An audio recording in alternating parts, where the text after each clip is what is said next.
Stop looking at the missiles. There is a 4,000-year-old spirit leading Iran's army, and the Bible named him long ago. What if I told you that the war unfolding on your screen, the rising alliances, the nuclear threats, the shadow of a third world war is just a shadow play? It is the physical manifestation of a cosmic battle that began before the first stone of Jerusalem was ever laid. While political analysts talk about enrichment levels, ballistic trajectories, and proxy groups, they are missing the most terrifying detail. This isn't just a clash of governments. It's a collision of ancient bloodlines and territorial spirits that have been at war since the dawn of time. Imagine, long before rockets streaked across the desert sky, the heavens had already declared the end from the beginning. We are not just watching history, we are watching a prophecy breathe. You're watching the Forbidden Bible, where the hidden war of angels and demons, the ancient prophecies sealed for the last days, and the forbidden mysteries of Scripture are revealed with cinematic clarity. If you're new here, subscribe and tap the bell icon, because what you're about to discover may change the way you understand heaven, the unseen realm, and your place within it. I am your host, and today we go behind the veil of the Middle East conflict to see what the world leaders refuse to acknowledge. But here is the twist that will shock you to your core. 2,500 years ago, the nation we now call Iran was not Israel's enemy. In fact, it was the only nation God ever honored with the most sacred title in all of Scripture, Messiah. Persian gold once funded the very temple where the Jews worshipped. Persian kings were the protectors of the chosen people. So, how did the great protector of Israel become its greatest assassin? What turned a savior nation into a regime that now vows to erase the Star of David from the map? To understand the missiles of 2026 and the apocalyptic showdown described in the book of Ezekiel, we cannot look at modern diplomacy. We must look at a father, a tent, a rejected son, and a blood oath that never expired. We are about to unravel the biblical origin of the hatred between Israel and Iran. This is the story of two brothers, one father, and a spiritual wound that is currently setting the world on fire. Stick with me, because what you are about to discover will change the way you see the news forever. To understand why the drones of Tehran are targeting the streets of Tel Aviv today, we have to look past the political borders and into the ancient dust of Genesis chapter 10. This is what scholars call the Table of Nations, the DNA map of the human race after the Great Flood. Imagine the scene. The earth is silent, a muddy grave. Noah's three sons, Shem, Ham, and Japheth, step out of the ark. They are the forefathers of every nation that would ever rise, every empire that would ever fall, and every war that would ever be fought. Genesis 10 is not just a list of names, it is the very first map of the world's peoples, and buried within its ink are the roots of the 2026 headlines. As these three brothers walked in different directions, they carried the seeds of future civilizations. From Shem came the Semitic people, the line of the promise. From Ham came the nations of Africa and parts of the Near East. From Japheth came the Indo-European tribes that would spread across the continents. But it is in the lineage of Shem and Japheth that the mystery of Iran begins. Buried deep inside this genealogy are two names that most readers overlook, but they hold the absolute key to the Middle East. The first name is Elam, the firstborn son of Shem. Most people think of Iran as a purely Persian entity, But the Elamites were there first. They migrated east and settled in the fertile plains of southwestern Iran, near the Persian Gulf. They weren't just a minor tribe. They built great cities like Susa, raised powerful armies, and developed a language so unique and complex that it rivaled the great civilizations of Babylon and Assyria. The Elamites were the original Iranian superpower, long before the word Persia was even whispered. The second name is Arphaxad, another son of Shem. Arphaxad is the direct ancestor of Eber, the root of the word Hebrew, and ultimately he is the forefather of Abraham. Do you see the staggering implication here? Elam and Arphaxad were brothers.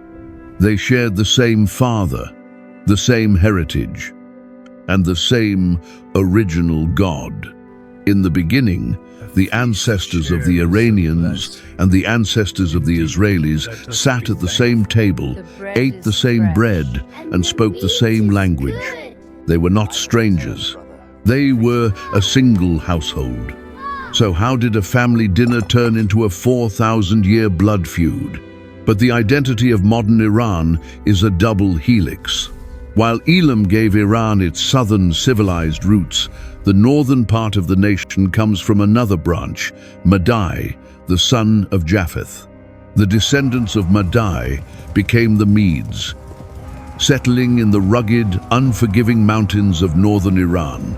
These were a different kind of people, independent, fierce, and hardened by the terrain. They were mountain warriors, forged into a weapon. Over time, the civilized Elamites and the fierce Medes would merge, creating a dual identity nation. This is why the Bible often refers to the law of the Medes and Persians. One provided the culture, the other provided the iron. The first time we see this ancient Iran Elam acting on the stage of history in the Bible, it is not as a friend. Genesis chapter 14 records the First International World War. This wasn't a local skirmish. It was a massive military campaign involving a coalition of 4 eastern kings. Leading this terrifying alliance was Chedorlaomer, the king of Elam. Chedorlaomer was the world's first true supreme leader. For 12 years, he held the nations of Canaan under his thumb, demanding tribute and absolute submission. When the Western kings finally rebelled, Chedorlaomer didn't send a diplomatic envoy. He marched his Elamite armies across the desert in a scorched earth campaign. He plundered cities, enslaved entire populations, and in a move that would echo through eternity, he captured Lot, the nephew of Abraham. Think about the spiritual gravity of this moment. Elam, the brother from the east, had just reached into the promised land to steal the family of the man through whom God intended to bless the entire world. This was the first time an Iranian power laid hands on the Israeli promise. It was an assault on the covenant itself. Abraham, hearing that his kinsman had been taken, didn't call for a ceasefire or wait for a regional consensus. He did something that modern leaders often hesitate to do. He armed 318 of his own trained household servants and pursued the Elamite king through the night. In a stunning military upset near Dan, Abraham defeated the superior Persian forces, rescued Lot, and recovered all the spoils. Chedorlaomer, the mighty king of Elam, the man who had terrified the known world, was humiliated and driven back to the east by his own brother's descendant. This military encounter planted a seed of resentment that never truly died. In the ancient Near East, honor was the highest currency. To be the world's greatest conqueror and then be defeated by a nomadic shepherd with a small band of servants, was a stain that demanded vengeance. This was the birth of the brotherhood wound. But why does this ancient history matter in 2026? Because the Bible suggests that the spirit of Chedorlaomer, the spirit of the Eastern king who desires to dominate the land of the promise, is a territorial spirit. In Daniel chapter 10, we are introduced to a being called the Prince of the Kingdom of Persia. This was not a human king, but a spiritual entity that fought against God's messengers. When you see the hostility today, you aren't just seeing two different governments clashing over nuclear centrifuges. You are seeing the spiritual descendants of Elam and Madai, the warrior and the ruler, reactivating an ancient claim. One brother stayed in the land of promise to carry the covenant. The other brother went east to build an empire that would one day return to challenge that covenant. The fracture between Israel and Iran is so painful because it is a family divorce. It is the chosen lineage of Shem fighting among itself. This isn't just a regional feud. It is a battle for the legacy of the father. And as we see these ancient names, Persia, Elam, Madai, reappearing in the headlines alongside drones and missiles, we must realize that we are watching a 4,000-year-old script reach its climax. The wildness that would later be associated with Ishmael's line found a perfect geopolitical ally in the iron of the Medo-Persian spirit. When the Islamic Revolution happened in 1979, it wasn't a new beginning. It was an ancient spirit finding a new mask. The grievance of the rejected brother from Genesis 14 was now being fueled by a new religious fervor. The stage was being set. The actors were the same. The blood was the same. And the location was the same. But while the battlefield of kings was terrifying, the real explosion was moving from the deserts of war into the intimacy of a father's tent.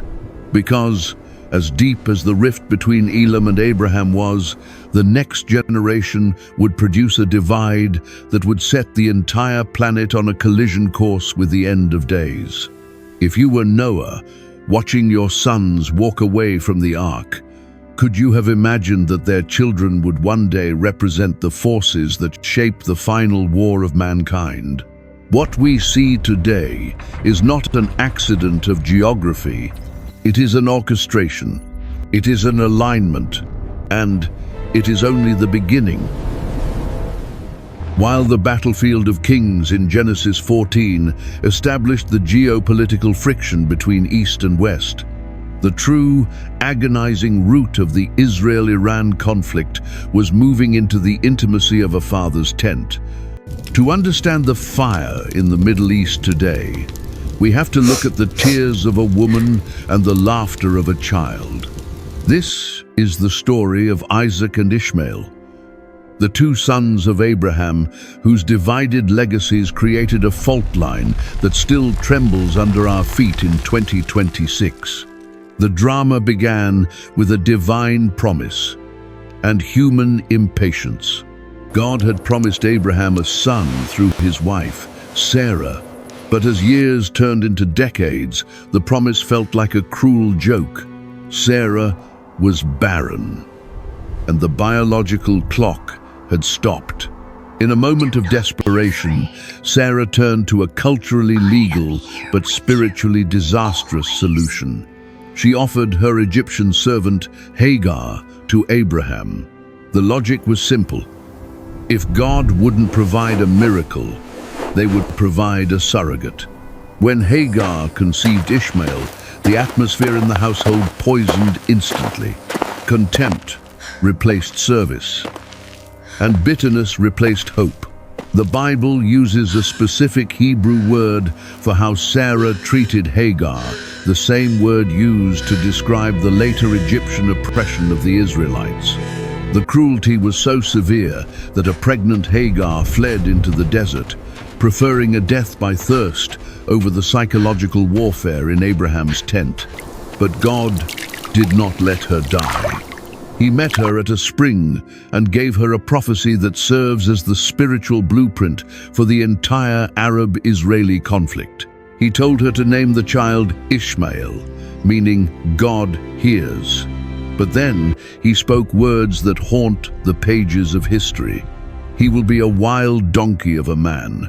His hand will be against everyone, and everyone's hand against him, and he will live in hostility toward all his brothers. This was not a curse on the child's character. It was a prophecy of his geopolitical destiny. Ishmael's lineage would be independent, untamable, and defined by a perpetual struggle against his own kin.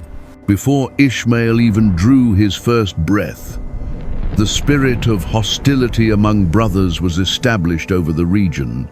13 years later, the impossible happened. Sarah gave birth to Isaac, the promised heir.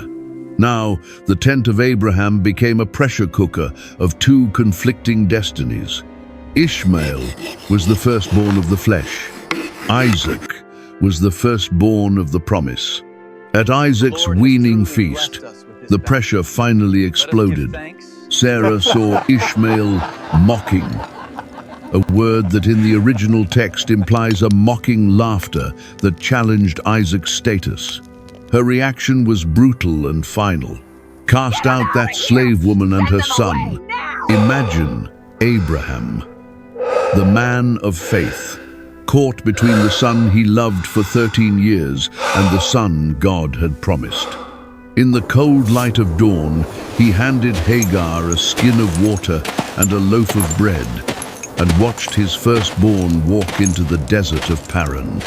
No embrace is recorded, no final words. Just a father returning to a silent tent, carrying a wound that would never heal. Ishmael survived, protected by God, and became the father of 12 princes, the great Arab nations. Isaac became the father of Jacob, whose name was changed to Israel. This is where the Forbidden Bible reveals the hidden connection to Iran.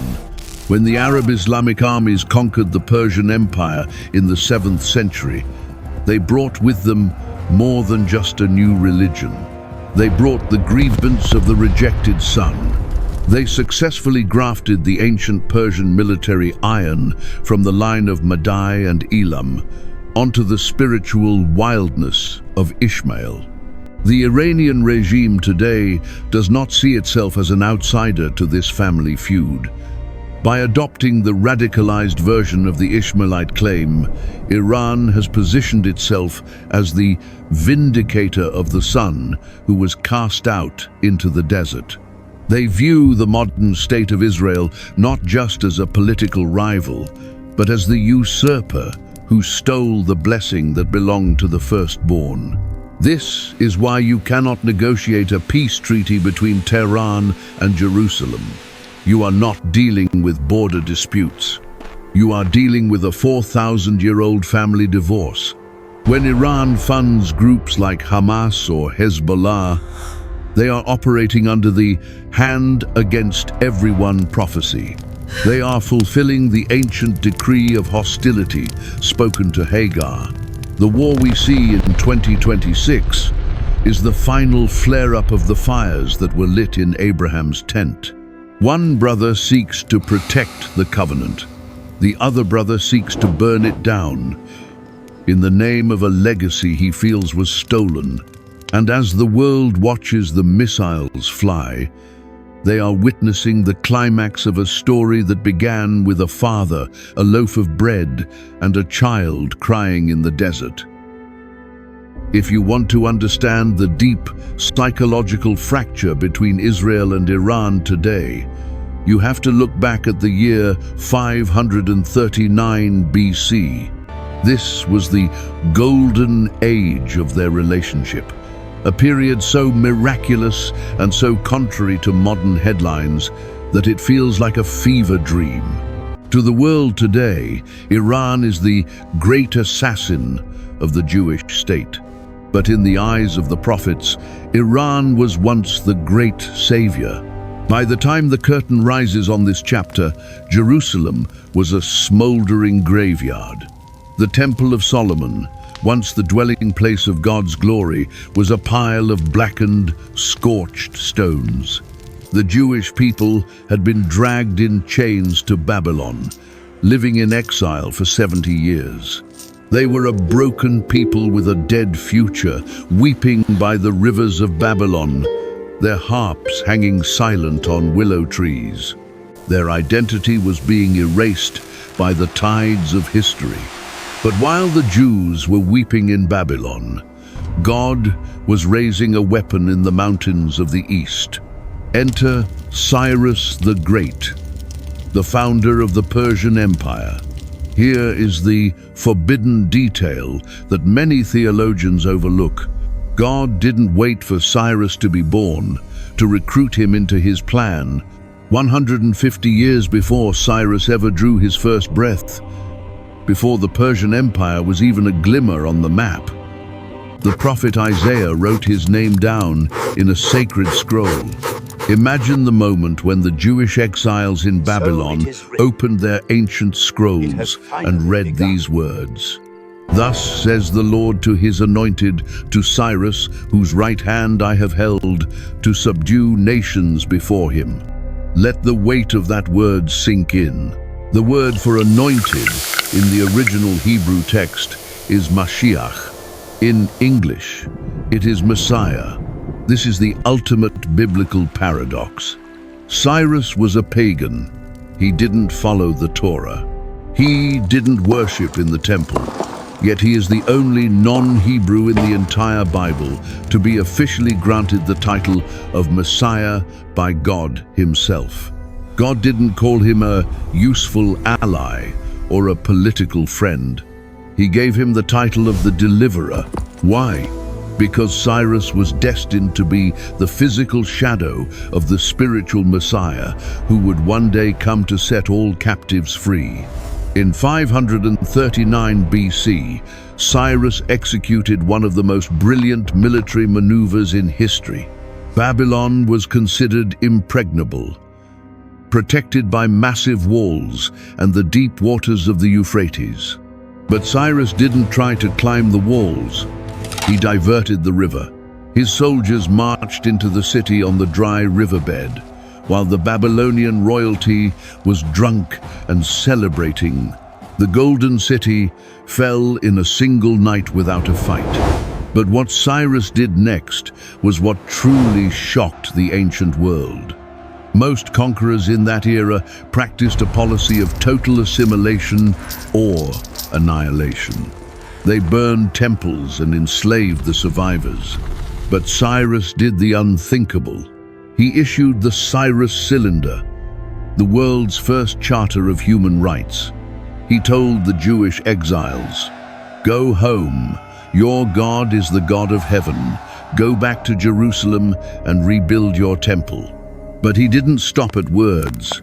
Cyrus reached into the Persian royal treasury and pulled out the gold and silver vessels that Nebuchadnezzar had stolen from Jerusalem. He funded the entire reconstruction project with Persian gold. Think about the irony in the context of 2026. The same Persian wealth that is currently being used to fund proxy armies and ballistic missiles was once the very currency used to rebuild the foundations of God's holy house. The relationship between Israel and Iran did not begin with hatred. It began as a divine partnership. Persia was the supernatural guardian of the Jewish people. Without Iran, there would be no second temple. Without Iran, the line of David might have vanished in the dust of Babylon. But why did God choose Persia for this role? Because the Persian spirit, from its inception, was defined by a specific kind of justice and order that stood in direct opposition to the chaos of Babylon. God used the iron of the Medo-Persian alliance to break the clay of the Babylonian sorcery. This created a spiritual bond between the two nations that lasted for centuries. However, there was a spiritual predator watching this partnership from the shadows of the unseen realm. A few decades after Cyrus, inside the magnificent Persian winter palace of Susa, a darkness began to rise. A high-ranking official named Haman gained the king's ear. As we noted before, Haman was an Agagite, a descendant of the Amalekites. Amalek is not just a tribe. In the Bible, Amalek is a spiritual principle. It is the spirit that attacks the weak and seeks the total extermination of the Jewish people. Haman was the host for this ancient demonic drive. He manipulated King Xerxes into signing a law that would authorize the genocide of every Jew in the empire on a single day. This is the birth of the Persian duality. Within the same empire that produced the savior, Cyrus, there now lived the assassin, Haman. Persia became the cosmic theater for a battle between two opposing spirits, the spirit of restoration and the spirit of annihilation. The Book of Esther reveals how this battle was won not by armies, but by the courage of a woman who understood her Kairos moment. Through Esther, the assassin Haman was hanged on his own gallows. The Jews were not only saved, but they were given the right to defend themselves. Once again, the Persian throne was used to preserve the Israeli promise. But here is the twist for our modern era. While Haman was killed, the spirit of Amalek did not die. It merely went into a long hibernation. It waited for the Persian Empire to fade. It waited for the Roman era, the Byzantine era, and the Ottoman era to pass. It waited for 1979. Today, when we hear the rhetoric coming out of Tehran, we are not hearing the voice of Cyrus. We are hearing the echo of Haman. The Messiah paradox has flipped. The nation that was once the anointed protector has allowed the ancient assassin to take the seat of power. But even now, the spirit of Cyrus is not entirely gone. It is manifesting in the hearts of the Iranian people. While the regime shouts, "Death to Israel," millions of Iranians are secretly turning to the God of the Bible. They are remembering their ancient heritage as the protectors of the Jews. The battle that began in the halls of Susa 2,500 years ago is currently being fought in the streets of Tehran and the basements of underground churches. The war of 2026 is the final showdown between these two identities. Will Iran return to its destiny as a nation of blessing, or will it succumb to the spirit of the Agagite and face the judgment of the end times? The answer is already written in the prophecies we are about to explore. To understand why the conflict between Israel and Iran feels so irrational to modern secular diplomats, we have to look behind the physical veil. The Bible reveals that what we see on our news screens is merely the earthly shadow of a much older, much more terrifying war occurring in the second heaven. This is the mystery of the Prince of Persia, a revelation buried in the 10th chapter of the book of Daniel that changes everything we know about global power. The story begins in the 3rd year of Cyrus, the king of Persia. Daniel, now an old man who had survived the lions of Babylon and the intrigues of the Persian court, was in a state of deep spiritual agony. For 21 days, he entered a partial fast. He ate no choice food, no meat, and drank no wine. He was mourning over the future of Jerusalem, sensing a darkness rising against the restoration that Cyrus had decreed. For 3 full weeks, the heavens were like brass. No answer, no comfort. Then, as Daniel stood on the banks of the great Tigris River, the physical world dissolved.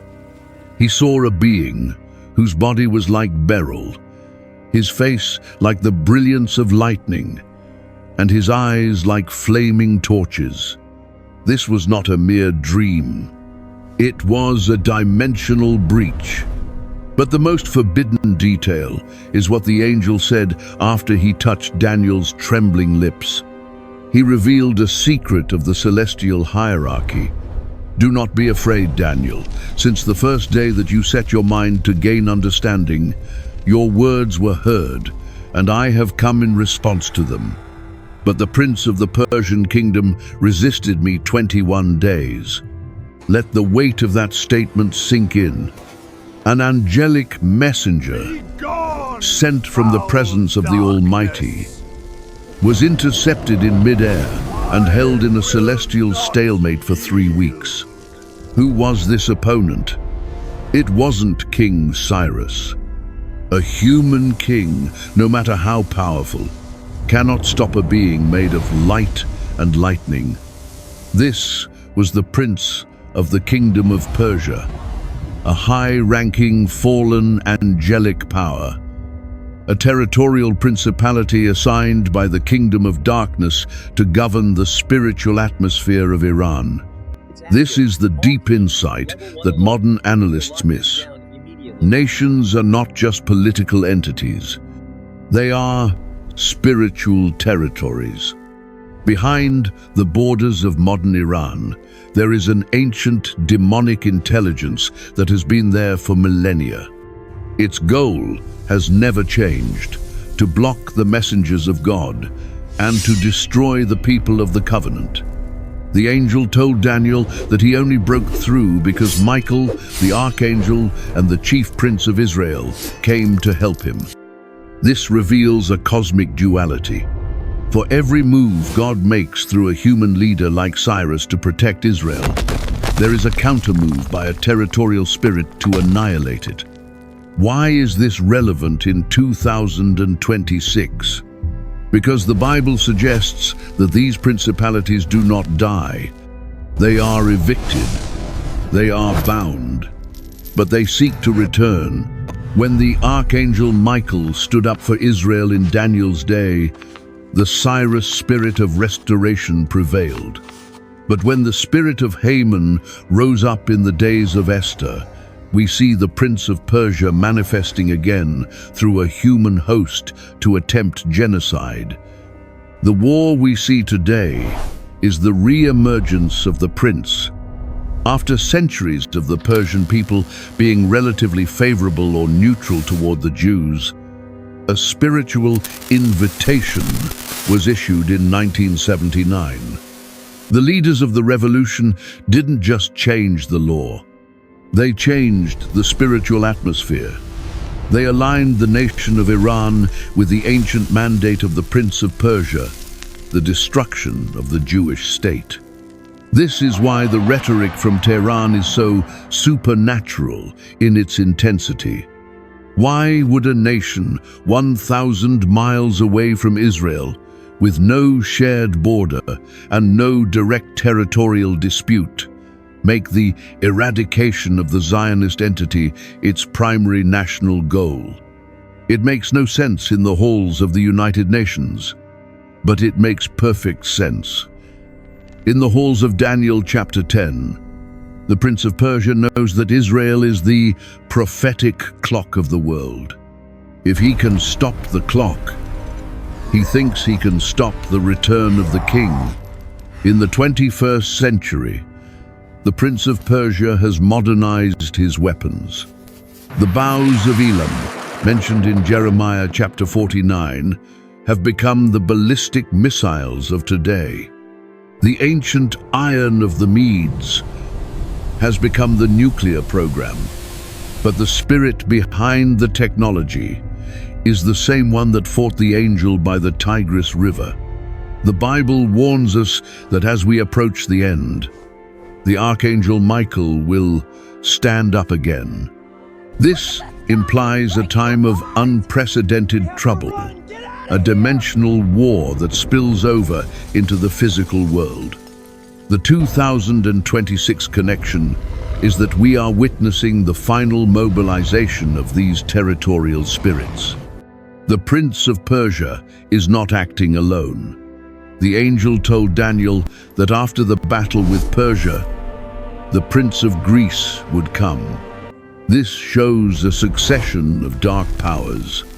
Today, we see Iran forming an alliance with the kings of the north, spirits associated with the land of Magog.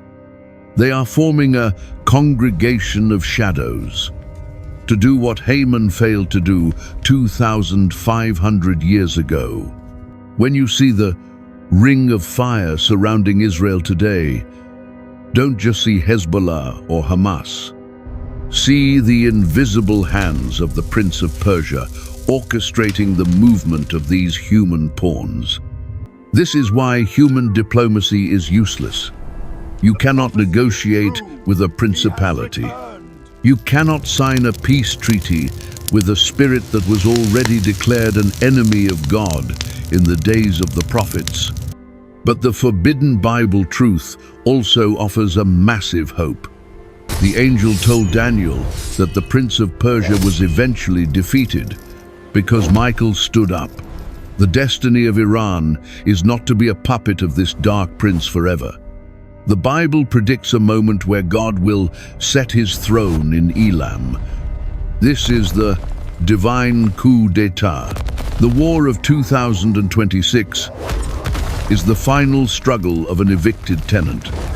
The Prince of Persia is raging because he sees the return of the king. He is trying to burn the house down before he is thrown out. But the story of Daniel chapter 10 ends with the messenger breaking through. The word was delivered, the prophecy was sealed, and Michael is still the chief prince of the covenant people. As we move into the next chapter, we will see how this spirit of the Prince of Persia found a human face in the modern era, and why the year 1979 was the most significant prophetic marker of our lifetime. To understand the sudden violent shift of Iran in 1979, we must leave the modern political science textbooks and return to the ivory palaces of Susa, to the days of Queen Esther and a man named Haman the Agagite. The Bible reveals that the transformation of Iran from Israel's closest ally to its mortal enemy was not just a revolution of people, but a resurrection of an ancient, genocidal spirit. In the book of Esther, Haman is identified as an Agagite. This is a crucial forbidden detail. Agag was the king of the Amalekites, the sworn eternal enemies of Israel. God had declared in Exodus 17:16 that he would have war with Amalek from generation to generation. The spirit of Amalek is a predator. It strikes when the people of God are weary, and its singular obsession is the total erasure of the Jewish line. For centuries in Persia, this spirit of Haman was suppressed. Under the reign of Cyrus, we have the Cyrus spirit of protection and restoration prevailed. Even up until the mid-20th century, under the Shah of Iran, the nation operated in the legacy of Cyrus. Iran was the first Muslim-majority nation to recognize Israel. They shared intelligence, oil, and a vision for a modernized Middle East. It seemed as though the brotherhood of the East had finally healed the rift between Isaac and Ishmael. But the Bible warns that the spirit of Amalek never sleeps. It only waits. for a host. In 1979, the world watched as the Shah fled and Ayatollah Khomeini returned to Tehran. To the secular observer, it was a clash of ideologies. To the spiritual eye, it was the Haman inversion. Within months, the very nation that had been the shield of Israel became its sworn executioner. The Israeli embassy in Tehran was not just closed, it was desecrated and handed over to those who called for Israel's destruction. This is the deep insight of the Forbidden Bible. The 1979 revolution was a spiritual invitation for the Prince of Persia to reinstall the Haman decree. Think about the logic of Haman in Esther 3-8. He told King Xerxes, "There is a certain people dispersed among the peoples. Their laws are different. It is not in the king's best interest to tolerate them." This is the exact blueprint used by the post-1979 regime. They dehumanized the Zionist entity, labeling them the Little Satan. They transformed a political dispute into a cosmic mandate for annihilation. The spirit of Haman always uses the law of the state to justify genocide. In 2026, we see this manifesting through the Ring of Fire strategy. Haman attempted to use the 127 provinces of the Persian Empire to surround and destroy the Jews in a single day. Today, the regime uses its proxies, Hezbollah, Hamas, and the Houthis, to create a modern perimeter of Haman around the borders of Israel. It is the same strategy, separated by 2,500 years, fueled by the same territorial spirit. But the Book of Esther provides a prophetic twist that gives us the key to 2026. Haman's downfall began when a hidden queen, Esther, revealed her true identity. Esther represents the insider who stands in the gap. Today, there is a hidden Esther rising inside Iran. While the leadership carries the spirit of Haman, the Iranian people are experiencing the greatest spiritual awakening in the Muslim world. Thousands of Iranians are rejecting the hatred of the regime and turning toward the God of Abraham, Isaac, and Jacob. They are the modern Esthers and Mordecais, standing within the palace walls of the Prince of Persia, praying for the deliverance of their nation. This internal conflict is the real front line of 2026. The Bible suggests that the spirit of Amalek, Haman, always ends in self-destruction. In the story, Haman was hanged on the very gallows he built for his enemy, Mordecai. This is the boomerang effect of biblical prophecy. When the regime in Tehran builds missiles to strike Jerusalem, they are unknowingly constructing their own gallows. The forbidden truth is that the 2026 conflict is the moment where the spirit of Haman overreaches. Just as Haman's pride led him to demand worship and plot murder, the current regime's move toward Gog and Magog, which we will see in chapter 6, is the final act of a doomed spirit. The year 1979 was the resurrection of the decree, but 2026 is the execution of the judgment. The Bible tells us in Numbers 24:20, Amalek was first among the nations, but its end will be utter destruction. The war of 2026 is not just about nuclear centrifuges. It is about the final eviction of Haman from the land of Persia. God is preparing to set his throne in Elam, and to do that, he must first shatter the bow of the one who mimics the ancient Agagite As we watch the news, we must remember, the face on the television may be a modern politician, but the voice is the echo of Haman. And the God who saved the Jews in the palaces of Susa has not changed his mind. The Forbidden Bible reveals that history is not a circle. It is a straight line, moving toward a final gallows for the spirit of Amalek. We have traced the bloodlines from the tent of Abraham. We have identified the Prince of Persia in the second heaven. We have seen the spirit of Haman resurrect in the revolution of 1979. Now, all these ancient streams are converging into a single terrifying point in time. This is what the Bible calls the latter days.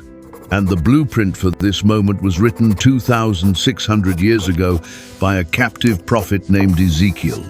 In Ezekiel, chapters 38 and 39, we find a prophecy so specific, so geographically precise, that it reads like a leaked intelligence report from a modern war room.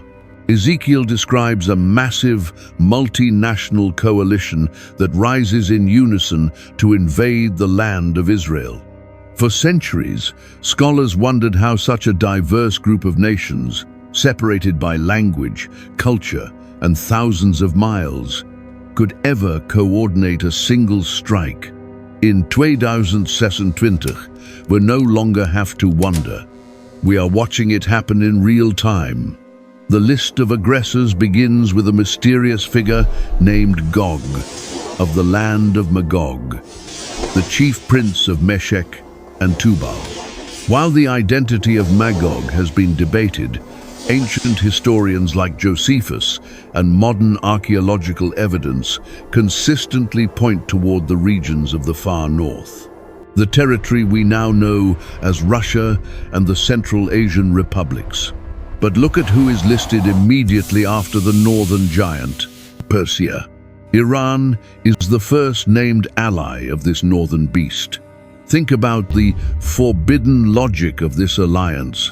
Historically, Russia and Iran have been rivals. Their cultures are vastly different. One is orthodox or secular. The other is a radical Sharia theocracy. Why would they unite? Ezekiel tells us that Gog is lured into the conflict, but Persia is already there, ready and waiting. In 2026, the military bridge between Moscow and Tehran is no longer a theory. It is a drone-powered and intelligence-sharing reality. We see Iranian technology fueled by Russian hardware and Russian strategy backed by Iranian religious fervor. But Ezekiel's list doesn't stop there. He includes Kush, which refers to Sudan and Ethiopia, and Put, which covers Libya and North Africa. He also mentions Gomer and Beth Togarmah, regions associated with modern-day Turkey and the Caucasus. Look at the map today. This is the Anti-Covenant Alliance. It is a strategic encirclement of Israel from the north, the east, and the south.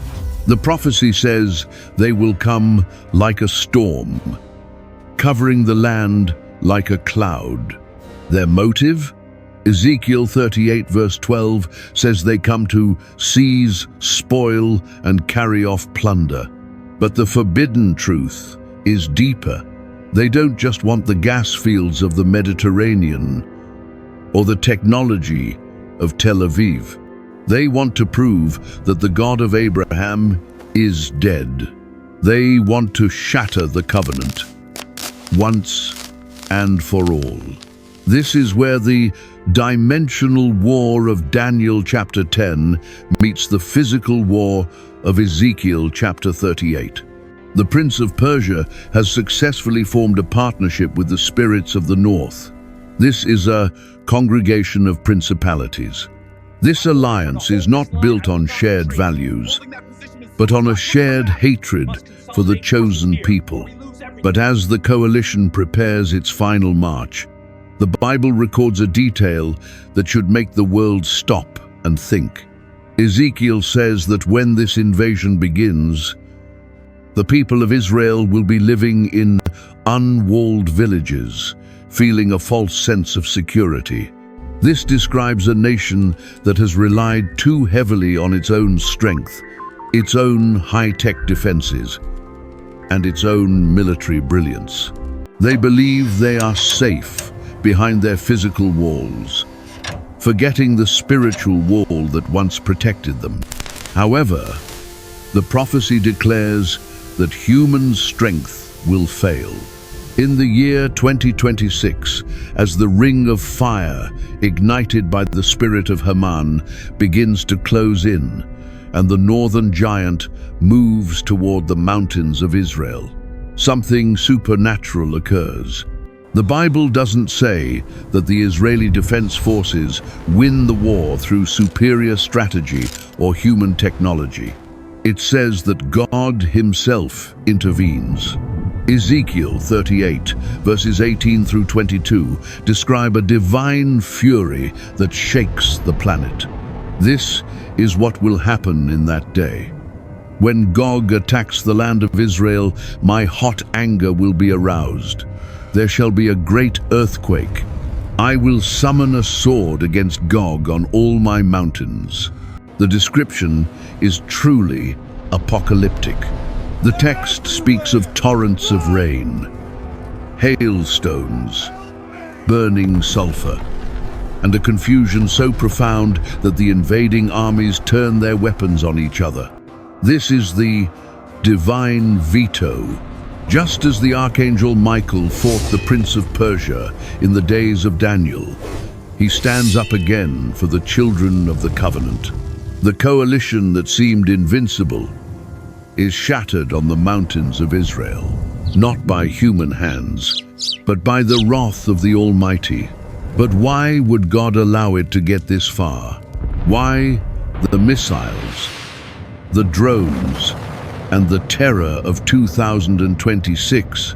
The answer is found in Ezekiel 38, verse 23. And so I will show my greatness and my holiness, and I will make myself known in the eyes of many nations. Then they will know that I am the Lord. The war of 2026 is a global demonstration. It is a reality check for a world that has forgotten its creator. When the Iranian missiles fall from the sky and the Russian tanks are buried in the mountains, the nations will be forced to acknowledge that there is a power that sits far above the Prince of Persia and the King of the North. But here is the most shocking part of the prophecy, a detail that the forbidden Bible must emphasize: the judgment of Elam. While the coalition is destroyed on the mountains of Israel, Jeremiah 49 tells us that the shaking goes all the way back to the source. God says He will break the bow of Elam. He will destroy the very mainstay of Iran's military power. The prophecy predicts the destruction of the nuclear facilities, the missile silos, and the centers of the regime's authority. The Bible predicts a surgical strike from heaven itself that deplatforms the spirit of Haman. Yet, in the midst of this fire, there is a mystery of mercy. The restoration of Elam, mentioned in Jeremiah 49, verse 39, suggests that after the regime falls and the spirit of Amalek is cast out, the people of Iran will finally be free. The Cyrus spirit of old will return to the land.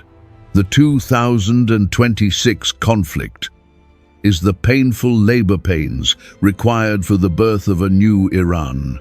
Right now, we are seeing the precursor to this event.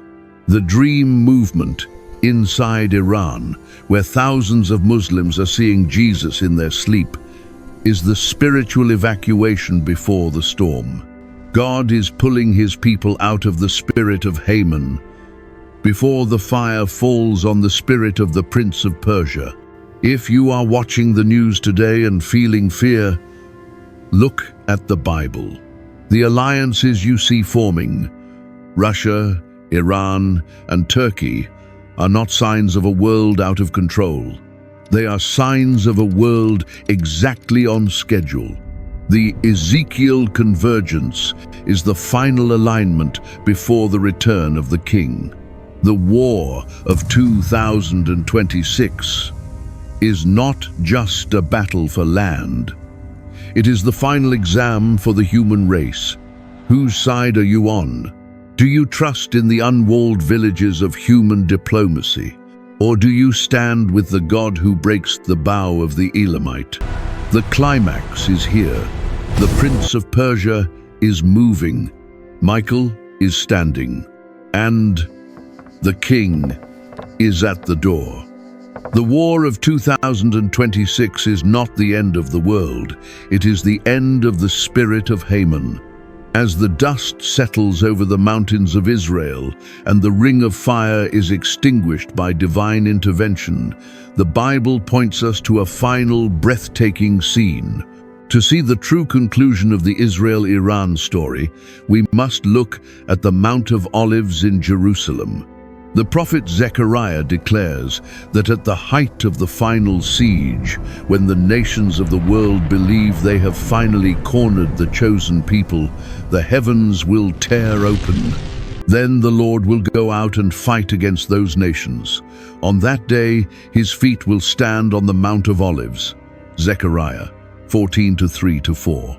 This is the dimensional breakthrough that no missile can stop. The same Jesus who ascended from this mountain as a suffering servant returns as the King of Kings. But here is the forbidden beauty of the end. It's about a family coming home.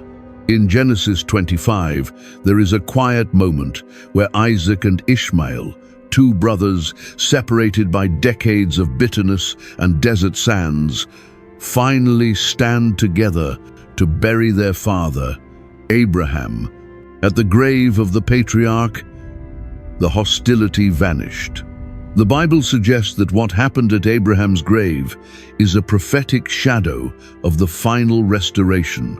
When the Prince of Persia is evicted and the spirit of Amalek is destroyed, the descendants of Isaac and the descendants of Elam will no longer be locked in a death embrace. They will stand together before the throne. God's promise in Jeremiah 49:39 remains absolute. I will restore the fortunes of Elam. Iran will transform from a nation that funds terror into a nation that brings offerings to the King in Zion. The struggle you see on the news today is the final labor pain of this new world. The Cyrus spirit of old is fighting to be reborn in the heart of the Persian people. The missiles are real. The threats are terrifying. But the victory is already written in the blood of the covenant. The King is not pacing in heaven, worried about the headlines. He is waiting for the moment of his return. The question is, are you ready? Are you watching the signs with fear or with the faith of a watchman? If this deep dive into the forbidden Bible roots of the Israel-Iran conflict has changed the way you see the world, don't keep it to yourself. The world needs to know that history is not an accident. It's an orchestration. Comment below with, "I stand with the King," if you believe the God of Abraham is still in control. Hit the like button to help this prophetic truth reach more people, and subscribe to the Forbidden Bible right now. Turn on notifications so you never miss our next investigation into the hidden truths of Scripture. The battle is real, the prophecy is unfolding, and the King is at the door. Stay watchful. Stay in faith. I love moments We'll like this. see you in the next documentary.